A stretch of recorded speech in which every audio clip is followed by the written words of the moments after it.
प्यारे विद्यार्थियों नमस्कार। मैं धर्मेंद्र बघेली नित्य एग्री एकेडमी के लर्निंग प्लेटफॉर्म में आपका स्वागत करता हूं। तो पीएटी 2026 हेतु हम विशेष श्रृंखला लेकर आए हैं, जिसमें आज हम फसल उत्पादन से संबंधित कुछ प्रश्नों को हल करेंगे। तो हम शुरू करते हैं प्रश्न की।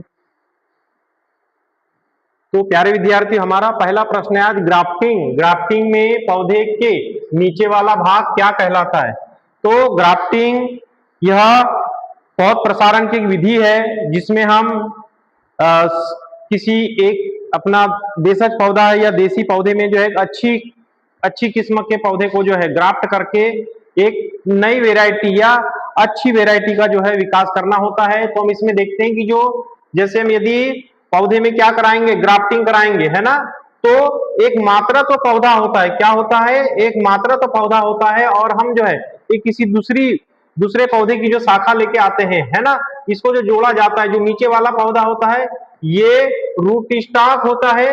रूट स्टॉक मतलब इसको क्या कहा जाता है, मूल व्रंत। क्या कहा जाता है, मूल व्रंत या मात्रत्व पौधा। क्या कहा जाता है, मात्रत्व पौधा।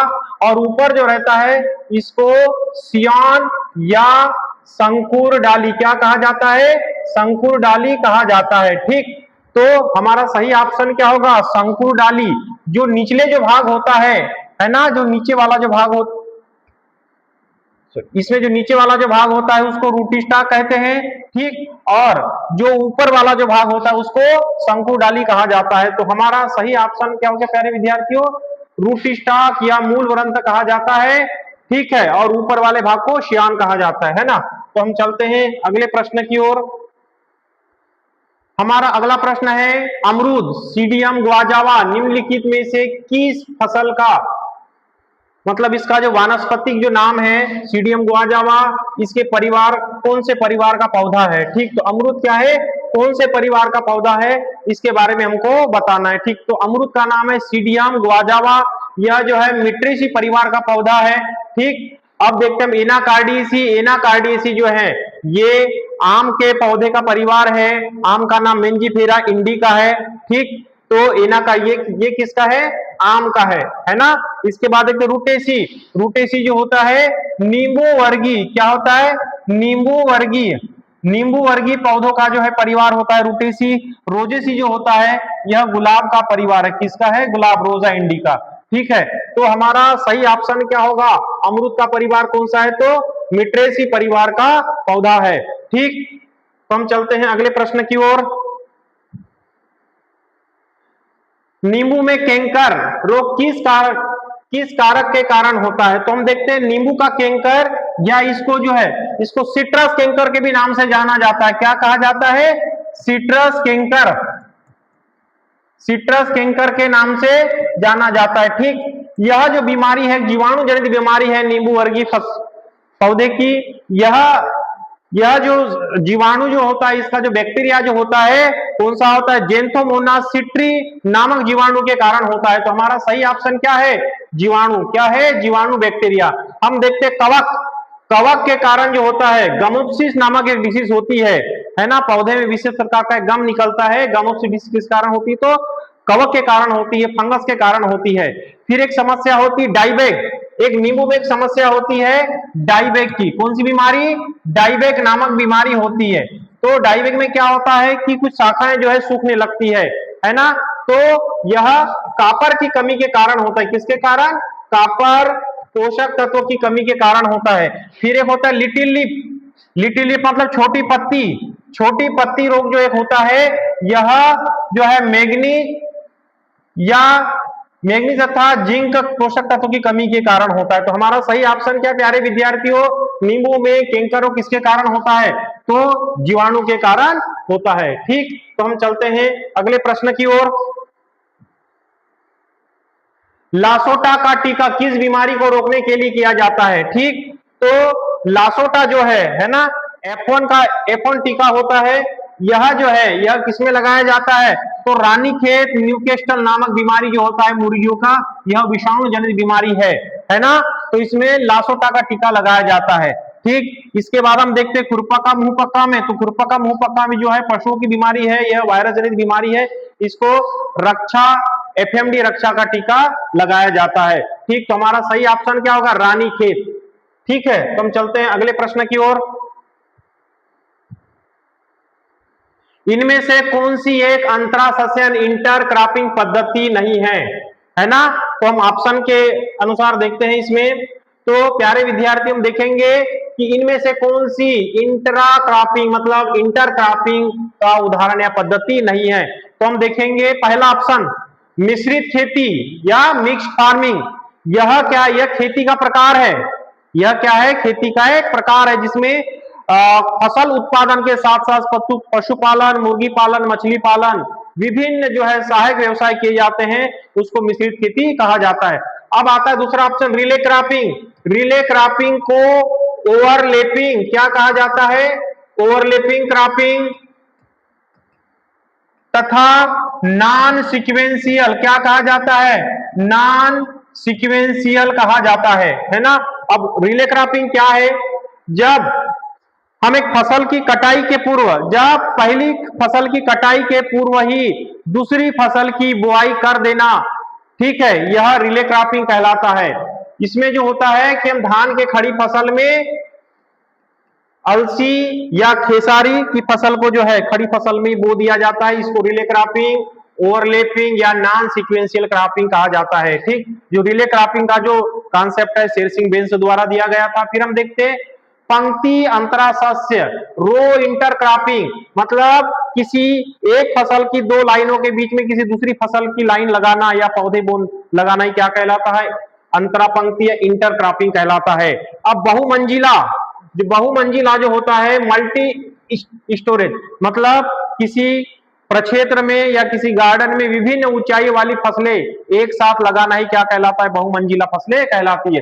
तो हमारा ऑप्शन है अंतरासस्य की पद्धति नहीं है। तो कौन सा है प्यारे विद्यार्थियों, मिश्रित खेती। ठीक है, तो हमारा सही ऑप्शन क्या होगा, मिश्रित खेती। ठीक, तो हम चलते अगले प्रश्न की ओर।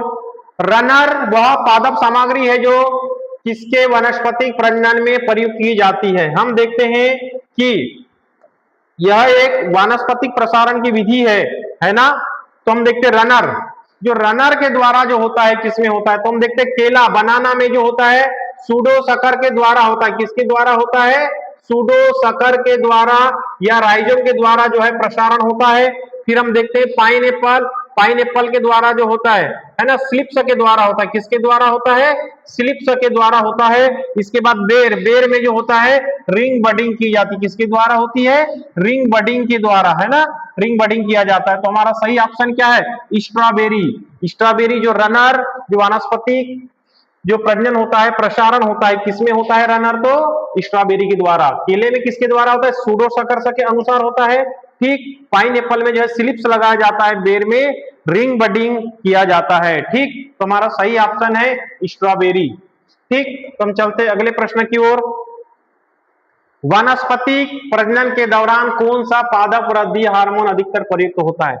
मतलब वेजिटेटिव प्रोपोगेशन के समय हम देखते हैं हार्मोन्स के बारे में, वेजिटेटिव प्रोपोगेशन, ठीक है, जहां तक यदि हम देखेंगे वेजिटेटिव प्रोपोगेशन में जो है बडिंग के द्वारा जो है रूट प्रमोट के लिए हार्मोन्स उपयोग में लाया जाता है, वो होता है आईबीए। कौन सा होता है, आईबीए, इंडोल ब्यूटारिक एसिड। ठीक, यह रूट प्रमोटर हार्मोन्स होता है।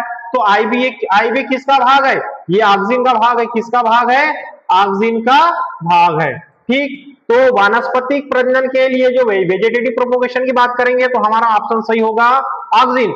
यदि हम जिब्रेलिक एसिड की बात करेंगे तो यह क्या करता है, यह कोशिका की वृद्धि करता है। ठीक, सीट की डोरमेंसी को तोड़ता है, तो जिब्रेलिक एसिड होगा। एथिलीन क्या है, यह गैसीय हार्मोन्स है जो फलों को पकाने के लिए क्या होता है, प्रेरित करता है। अब एबीए की बात करेंगे, एब्सिडिक एसिड के बारे में बात करेंगे तो यह स्ट्रेस हार्मोन्स कहलाता है, यह वृद्धि अवरोधक हार्मोन्स होता है। तो हमारा सही ऑप्शन क्या होगा प्यारे विद्यार्थियों, ऑक्सिन। ठीक है, ऑक्सिन का भाग कौन सा होता है, आईबीए। कौन सा होगा, आईबीए, इंडोल ब्यूटारिक एसिड। ठीक, तो हम चलते हैं अगले प्रश्न की ओर।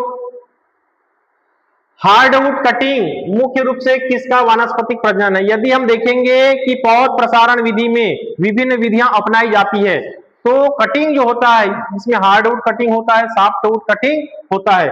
तो हम देखते हैं कि हार्डवुड कटिंग, है ना।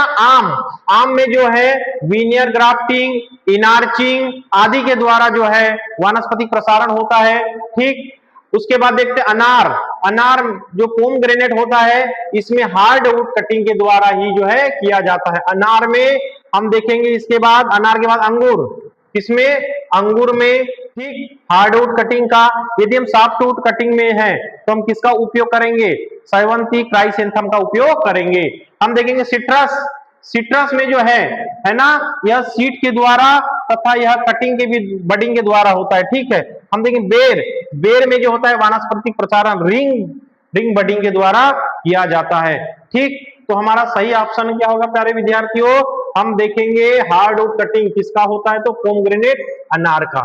ठीक, तो हम चलते हैं अगले प्रश्न की ओर। स्थानीय खपत के लिए सब्जी उत्पादन क्या होता है। ठीक, स्थानीय मतलब होता है कि जो लोकल मार्केट होता है, ठीक, जो घरेलू बाजार होते हैं उसके लिए जो है स्थानीय खपत का उपयोग किया जाता है। जो स्थानीय या आपका जो पास का जो बाजार होता है, ठीक, ग्रामीण बाजार होते हैं, लोकल मार्केट होते हैं, उसके लिए स्थानीय खपत के लिए सब्जी उत्पादन किया जाता है। यदि हम होम गार्डन, तो प्यारे विद्यार्थियों ये है हमारा अगला प्रश्न, है ना। ठीक, केंद्रीय इंस्टीट्यूट ऑफ एरिड हॉर्टिकल्चर, कौन सा केंद्रीय इंस्टीट्यूट ऑफ हॉर्टिकल्चर कहां पर है, मतलब केंद्रीय शुष्क बागवानी अनुसंधान संस्थान। तो हॉर्टिकल्चर से संबंधित जो हमारे पास 3 संस्थान है। पहला कौन सा है, एरिड हॉर्टिकल्चर। ठीक, उसके बाद देखते हैं हम दूसरा, एक होता है ट्रॉपिकल, क्या होता है, ट्रॉपिकल हॉर्टिकल्चर। फिर एक होता है टेम्परेट हॉर्टिकल्चर। टेम्परेट मतलब होता है शीतोष्ण, क्या होता है, शीतोष्ण होता है। और यह होता है उपोष्ण कटिबंधी, क्या होता है, उपोष्ण कटिबंधी। और यह होता है शुष्क, कौन सा होगा, शुष्क बागवानी। एरिड शुष्क बागवानी, ट्रॉपिकल उपोष्ण कटिबंधी बागवानी, और टेम्परेट मतलब शीतोष्ण बागवानी जो कहां पर है, तो हम देखेंगे ट्रॉपिकल कहां पे होगा, ये लखनऊ उत्तर प्रदेश में। और ये कहां पे होगा, श्रीनगर में होगा। कहां पर होगा, श्रीनगर में होगा। तो हमारा सही ऑप्शन क्या होगा, एरिड जोन कहां पे है, एरिड हॉर्टिकल्चर तो बीकानेर राजस्थान में। यदि हम कहेंगे ट्रॉपिकल तो कहां पे होगा, तो ये होगा लखनऊ में। ठीक, और यदि टेम्परेट आता है तो श्रीनगर में। तो हमारे यहां से 3 क्वेश्चन में से कोई एक प्रश्न बनने की अधिक संभावना होती है। ठीक है, तो हम चलते हैं अगले प्रश्न की ओर। टी बडिंग को अन्य नाम से जाना जाता है। यदि हम देखेंगे टी बडिंग, यह पौध प्रसारण की विधि है ना। ठीक, तो बडिंग का विधि टी बडिंग, विभिन्न बडिंग के बारे में पढ़ते हैं, टी बडिंग, एज बडिंग, ठीक है, सील्ड बडिंग, है ना। तो हम देखते हैं टी बडिंग को जो अन्य नाम से जो जाना जाता है, जैसे हम देखते हैं टी बडिंग जो है इस प्रकार से होती है। यदि हम इसको अपोजिट कर दे तो क्या हो जाएगा, इस तरह से जो ये क्या हो जाएगा, सील्ड समान हो जाएगी। मतलब इसको क्या कहा गया है, इसको सील्ड बडिंग के नाम से जाना जाता है। यदि रिंग बडिंग होगा तो किसमें होता है, ये बेर की फसल में होता है। ठीक, तो प्यारे विद्यार्थी हमारा प्रश्न तो आंसर सही क्या होगा, सील्ड बडिंग। ठीक है, तो हम चलते अगले प्रश्न की ओर। तो प्यारे विद्यार्थियों ये था हमारा आज का फसल उत्पादन के प्रश्न संबंधी सेशन। तो हम मिलते हैं अगले सेशन के लिए, धन्यवाद।